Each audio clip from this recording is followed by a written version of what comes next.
everybody, it's Jason Blaha here, and you guys know what time it is. Time to talk about current events in the online fitness community, and numerous people have linked me stuff, including personal friends of mine, have linked me stuff involving Eric Kanevsky and his butt buddy Brandi, about the show, about Brandi being in the hospital, everything else. But, before we get into that, let me give you guys an Eric Kanevsky invitation. Hey everybody, it's Eric Kanevsky here with Eric Kanevsky's Fitness, the most optimal person in history. And I talk like this because I've been using 3 grams of gear since I was 17 years old. I'm losing all my hair and I got this big full beard. I look like I'm 45 because my aging is optimal. Alright guys, let me go ahead and put on my +5 hat of Speechcraft and let's talk about this. I'm going to use my standard line for these guys. This pair of ass clowns, they love to talk about me. They love to bring me up all the time. I, on occasion, will make a video mentioning them. They probably mention me, 20 times for every time I say their names. But here's where we're at with it. These guys, these ass clowns, always want to talk about me, yet here they are. They're both going to be dead before they reach my age. Eric is being completely unsuccessful in his competitive endeavors in spite of the fact that he's been abusing copious amounts of gear since before he was even an adult. That's proven. He knows it's a fact. I know it's a fact. He and I had gear conversations many years ago when he was still a teenager through various social media platforms. All right, he can't deny that. He knows that's true. Eric has been abusing large amounts of anabolics his entire adult life, and even before he was an adult. Yet he still can't win anything, and he's going to die for it. And then you got his butt buddy Brandi, who's laying here in a hospital, probably about to die. All right, that's it. He's done. He does not need to do another bodybuilding show. Well, let's get over to the point. It's kind of the point I made with Eric before. He'll talk about fluff and pump, which he can't even get that name right. He always calls it fluff and puff. It's fluff and pump, bro. Fluff and pump. It's kind of always a poke at me, and yet he still doesn't know how to train. He gets to a show and he has no legs. You guys saw the show. Everyone kind of pointed out. People sent me comparison pictures. He took second place behind this other guy who actually trains his legs. And, Eric will make excuses about, well, I don't need squats because I could do these various pump exercises and I'll get the same leg work. Well, how's it working out for you? You got someone like Eric who is using way too much side enhancement in his biceps. Like you can see it, it's getting really bad. Way too in his delts. Same thing. I mean, he's pinning all this stuff into his biceps, into his delts, as he calls it, rubbing grapeseed oil on them.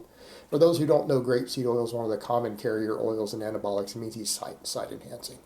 And he's doing too much of it. It doesn't look good.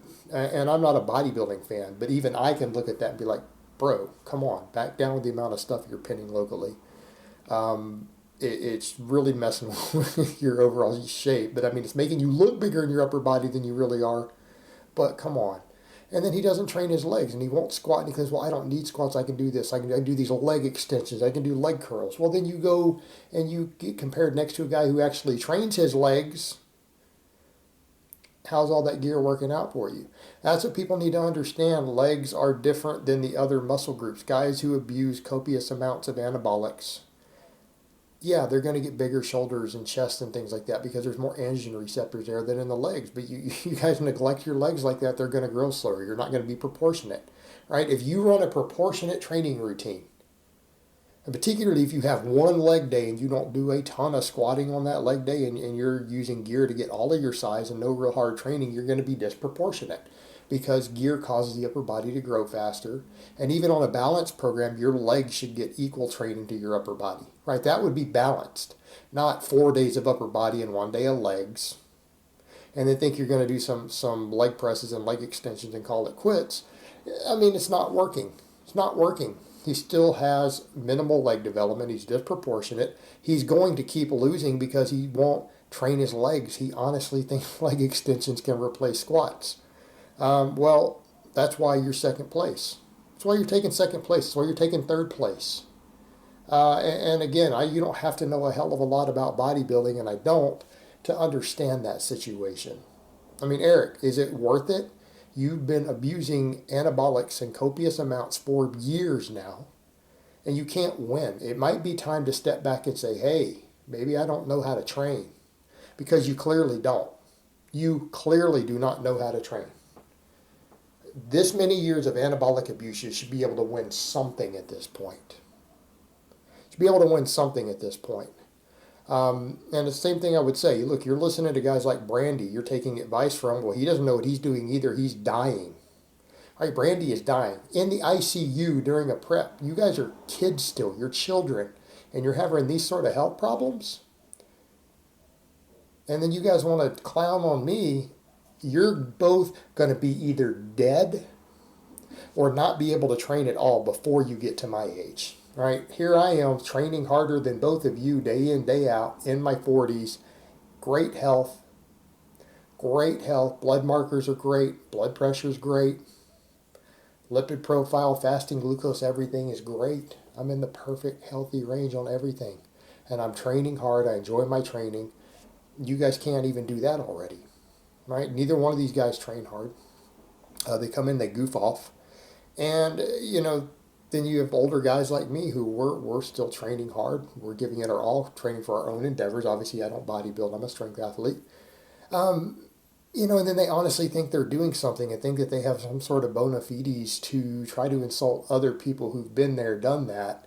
We're still killing it day in and day out. And here they are dropping dead. I mean, that's what's going to happen. Brandi's going to die. Brandi's going to die. Let's just call it like it is. Right, people always like it when I make my predictions. People are like, well, how could you say something like that? I'm like, because it's reality. These are both low intelligence individuals. Neither one of these guys are particularly bright. They both abuse very copious amounts of drugs. They're destroying their bodies, and that's not even a tragedy. I mean, it's not a tragedy. If someone chooses to just abuse themselves to the point with addictive drugs, because bad things happen. Someone could be in a bad spot of depression, their mother could die or something, and maybe in their morning they go try some addictive drug and they get hooked on it or something. Those things do happen. It doesn't necessarily make a person a bad person, but when you get caught up in something silly like bodybuilding, completely frivolous endeavor, and you abuse your body to the point with substances that you can quit whenever you want. You could come off, you could cycle off, you could do PCT, you could do TRT. You have a lot of options. And you choose to abuse your body to the point to where you're put in ICU. Are you supposed to feel bad for those people? I don't. And here's what it comes down to. Why are they having to use so much stuff? Because they don't know how to train. Because they're lazy and they don't know how to train and they won't train correctly.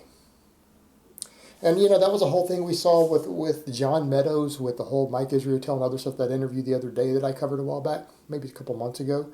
Or even John Meadows had said that, that one reason he's able to still even do the whole bodybuilding gig, the enhanced bodybuilding gig, well up into his 40s, is because he trains hard and keeps the amounts of stuff he uses to a minimum, and finds as long as he trains hard enough, he gets away with a lot less stuff in his body, and he does the same thing with clients.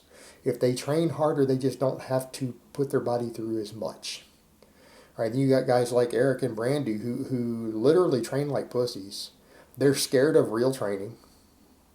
And then they have to abuse their bodies to the point where Brandi is just got put in ICU, was on dialysis because his kidneys are failing, has to drop out of his show, and he's not even a professional yet. He's an amateur. And then Eric, who's been, again, abusing gear since he was 17 years old, and I mean amounts I would have never considered even at my peak when I was using stuff, way beyond what I would have considered using. He's doing that while still in high school. Then he's taking advice from Brandi. These ass clowns are going to be dead before they're 40. They're going to be dead before they're 40, and neither one of them is going to turn pro in bodybuilding. Neither one of them has the genetics for it. Neither one of them have the genetics for it. Neither of them have the training knowledge for it. And quite frankly, neither one of them are even qualified to coach or train anybody. They're always talking about offering coaching services. What are you guys going to offer? Teach you guys how to do half rep lat pull downs and use 3 grams of gear? Like, is that what you're going to teach people how to do? Because it's clearly not working. It's clearly not working. You guys aren't winning. Well, one of you isn't winning, and the only one who's winning anything is sitting in the hospital in ICU on dialysis. But still not turning pro. Still not getting invited to any sort of world level or national level events, like not winning national level events, not getting invited to world level events of any type.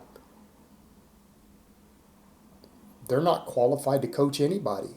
They're not qualified to teach anybody. It's what I've been telling you guys every time their names come up. They're a pair of ass clowns. They are literally a pair of ass clowns who are going to be dead before they're age 40. And anyone wants to get advice from them or look up to them? Jesus Christ. You know what? If you're dumb enough to take advice from them, you deserve what happens to you. You can end up just like them. All right, guys, but that's really all I have to say on that today. I hope it's been informative, and I will talk to you guys next time.